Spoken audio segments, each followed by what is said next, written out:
नमस्कार, SBT news में आपका स्वागत है। पेश है 26 जुलाई बुधवार सुबह 6:15 बजे राजस्थान की बड़ी खबरें। प्रधानमंत्री नरेंद्र मोदी कल और शुक्रवार को राजस्थान गुजरात का दौरा करेंगे और देश भर में 1.25 लाख किसान समृद्धि केंद्रों को राष्ट्र को समर्पित करने के साथ ही नई सल्फर लेपित यूरिया का औपचारिक उद्घाटन करेंगे और राजकोट में नए अंतर्राष्ट्रीय हवाई अड्डे का लोकार्पण करेंगे। मोदी शुक्रवार को गांधीनगर में डिजिटल प्रौद्योगिकी उद्योग के सम्मेलन सेमिकॉन इंडिया 2023 का उद्घाटन करेंगे। प्रधानमंत्री कार्यालय की मंगलवार को जारी विज्ञप्ति के अनुसार मोदी 27 जुलाई को सुबह करीब 11:15 बजे राजस्थान के सीकर में एक सार्वजनिक कार्यक्रम में कई विकास परियोजनाओं का शिलान्यास करेंगे और कई तैयार हो चुकी परियोजनाओं को राष्ट्र को समर्पित करेंगे। प्रधानमंत्री सीकर में आयोजित कार्यक्रम के माध्यम से किसानों को लाभ पहुंचाने वाले एक महत्वपूर्ण कदम के तहत देश भर में स्थापित 1,25,000 पीएम किसान समृद्धि केंद्र राष्ट्र को समर्पित करेंगे।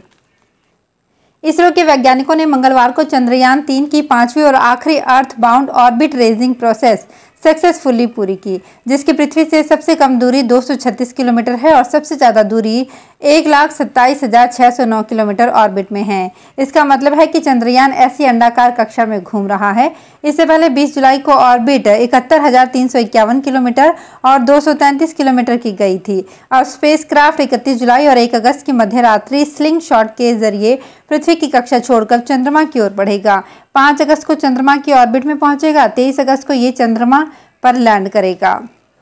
राजस्थान की राजधानी जयपुर में स्थित परिवहन विभाग के 2 आरटीओ कार्यालयों में ड्राइविंग लाइसेंस के लिए अलग अलग फीस वसूली जा रही है। एक शहर में एक ही विभाग के 2 नियम होने से लोगों में जबरदस्त नाराजगी है। जयपुर शहर के टोंक रोड, आगरा रोड, जगतपुरा, प्रतापनगर, टोंक फाटक और मानसरोवर इलाके में रहने वाले लोगों को लाइसेंस बनाने के लिए 250 रुपए तक ज्यादा चुकाने पड़ रहे हैं। परिवहन विभाग ने झालाना आरटीओ के लिए ड्राइविंग लाइसेंस फीस 1,000 रुपए से बढ़ाकर 1,250 रुपए कर दी है। ये फीस ऑटोमेटेड ड्राइविंग ट्रैक के नाम पर ली जा रही है। फीस में इसे यूजर चार्जेस नाम दिया गया है।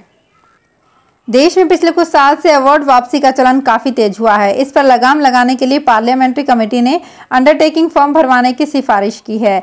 कमेटी का कहना है कि अवार्ड पाने वाले विजेताओं से पहले ही फॉर्म पर सिग्नेचर करवा लिए जाएं ताकि वे भविष्य में अपना अवार्ड नहीं लौटाएंगे। कमेटी ने अवार्ड वापसी के मुद्दे को देश का अपमान बताया है। उसने कहा है कि इससे पुरस्कारों की साख पर असर पड़ रहा है। राजस्थान बीजेपी एक बार फिर से सचिवालय का घेराव करने जा रही है। 1 अगस्त को होने वाले प्रदर्शन को लेकर पार्टी ने तैयारियां तेज कर दी है। अरुण चतुर्वेदी और नारायण पंचवारिया ने जानकारी देते हुए कहा कि नहीं सहेगा राजस्थान अभियान के तहत इस प्रदर्शन में राज्य के अलग अलग हिस्सों में बड़ी संख्या में लोग जुटेंगे। हालांकि संख्या को लेकर हुए सवाल के जवाब में हर बूथ और शक्ति केंद्र से कार्यकर्ताओं के साथ ही आम जनता के भी आने का दावा किया गया। अरुण चतुर्वेदी ने कहा कि 9 मुद्दों को लेकर बीजेपी द्वारा चलाए जा रहे नहीं सहेगा राजस्थान अभियान को लेकर बीजेपी ने जोरों शोरों से तैयारियां शुरू कर दी है। प्रधानमंत्री नरेंद्र मोदी 29 जुलाई को नई दिल्ली में राष्ट्रीय शिक्षा नीति 2020 की 3री वर्षगांठ पर अखिल भारतीय शिक्षा समागम का उद्घाटन करेंगे। 3री वर्षगांठ के उपलक्ष्य पर मालवीय राष्ट्रीय प्रौद्योगिकी संस्थान जयपुर द्वारा मंगलवार को यहां प्रेस वार्ता का आयोजन किया गया, जिसमें MNIT के निदेशक प्रोफेसर NP पाढ़ी ने ये जानकारी देते हुए बताया कि 200 स्टॉलों के साथ मल्टीमीडिया प्रदर्शनियां समारोह का हिस्सा होंगी, जो शिक्षा और कौशल से जुड़ी शीर्ष पहलों को प्रदर्शित करेंगी। इसमें 16 विषयों पर सत्र आयोजित किए जाएंगे। समारोह में लगभग 3,000 प्रतिभागी और 2 लाख से अधिक लोग उपस्थित रहेंगे। प्रतापगढ़ किसानों के लिए कृषि आधारित उद्योग लगाकर आय बढ़ाने के लिए सरकार की ओर से राजस्थान कृषि प्रसंस्करण, कृषि व्यवसाय एवं कृषि निर्यात प्रोत्साहन योजना चलाई जा रही है। इसमें उद्योग लगाने पर 50% तक अनुदान दिया जाता है। इसे लेकर जिले में किसानों को रुझान अब बढ़ने लगा है। यहाँ कृषि उपज मंडी में योजना के तहत अब तक 23 आवेदन पहुँच चुके हैं।